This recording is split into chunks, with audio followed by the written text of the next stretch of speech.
Have you ever wondered why parenting feels so overwhelming in today's world? Why so many parents are stressed, kids are anxious, and family life often feels like a battlefield of power struggles? Now imagine traveling to small villages around the world where parents raise happy, confident, helpful children without yelling, punishments, or endless negotiations. That's exactly what Michaeleen Doucleff, a science reporter for NPR, did. In her book, Hunt, Gather, Parent, she shares timeless parenting wisdom she learned from indigenous and traditional communities in Mexico, Canada, and Tanzania. Lessons that can transform how we raise our kids today. In this video, I'll break down the key principles from the book and show you how these simple ancient techniques can help you raise calmer, more cooperative, and more resilient kids. The main message of Hunt, Gather, Parent is this: modern Western parenting has become overly stressful because we try to control and micromanage our kids. In contrast, traditional cultures raise children by including them in daily life, teaching cooperation, and trusting their natural abilities. Parenting doesn't have to be exhausting. If we step back, simplify, and give children responsibility, they naturally grow into capable, kind, and confident people. In the Mayan community of Yucatan, Doucleff noticed that children are naturally eager to help their parents with chores. Unlike in Western households where kids resist, Mayan children participate willingly. Why? Because they're invited from a young age to join in, whether it's cooking, cleaning, or carrying water. Parents don't force them, but also don't shoo them away. Takeaway: when your child shows interest in helping, don't say "you're too little" or "you'll make a mess." Instead, welcome their help. Even if it slows you down, you're teaching responsibility and cooperation. In Inuit communities of the Arctic, Doucleff saw that children are taught cooperation, not rivalry. Parents don't pit kids against each other or constantly praise individual achievements. Instead, they emphasize teamwork and harmony. Inuit parents also avoid yelling or punishment. If a child misbehaves, they use gentle storytelling or role play to teach lessons. For example, if a child hits, a parent might tell a calm story about a character who learned kindness instead of scolding. Takeaway: replace power struggles and punishment with calm guidance. Teach through stories, questions, and examples rather than lectures or threats. In Tanzania, among the Hadzabe hunter-gatherers, children have incredible independence.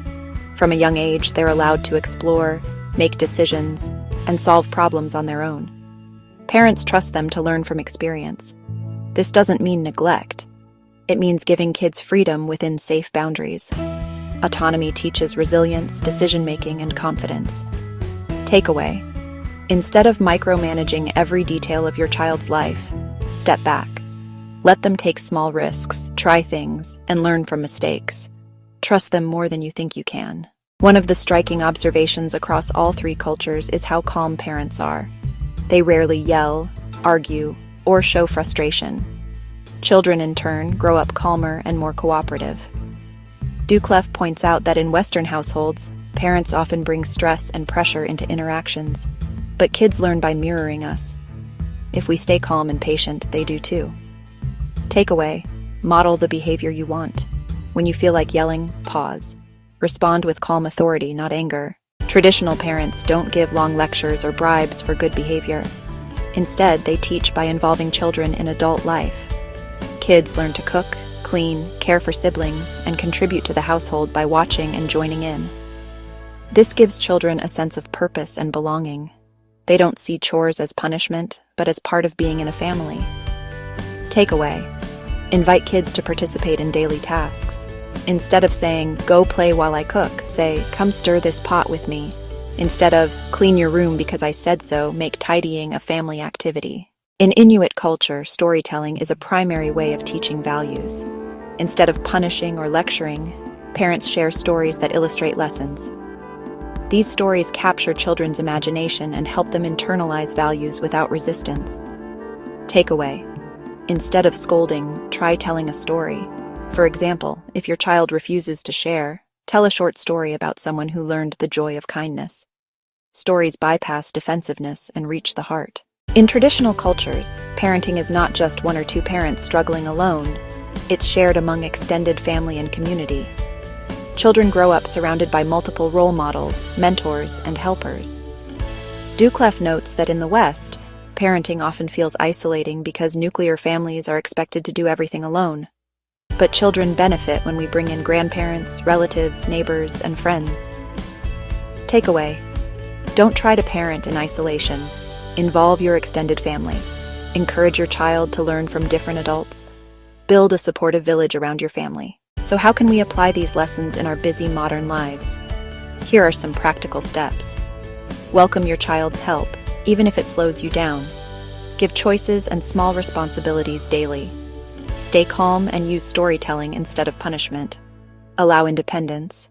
Don't overmanage every step. Involve family and community in raising your child. Small shifts like these can reduce stress, increase cooperation, and make parenting feel more joyful. Hunt, gather. Parent is a powerful reminder that parenting doesn't have to be so complicated. By looking back at ancient wisdom, we see that kids don't need constant correction, lectures, or control. They need inclusion, responsibility, calm guidance, and trust. The big lesson? Children are naturally wired to cooperate, help, and grow. Our job as parents is to create the right environment for those instincts to flourish. So here's my challenge to you.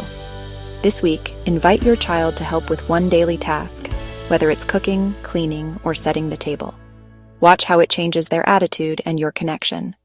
If you enjoyed this summary, hit the like button, share it with a fellow parent, and subscribe for more book summaries that make life easier and happier.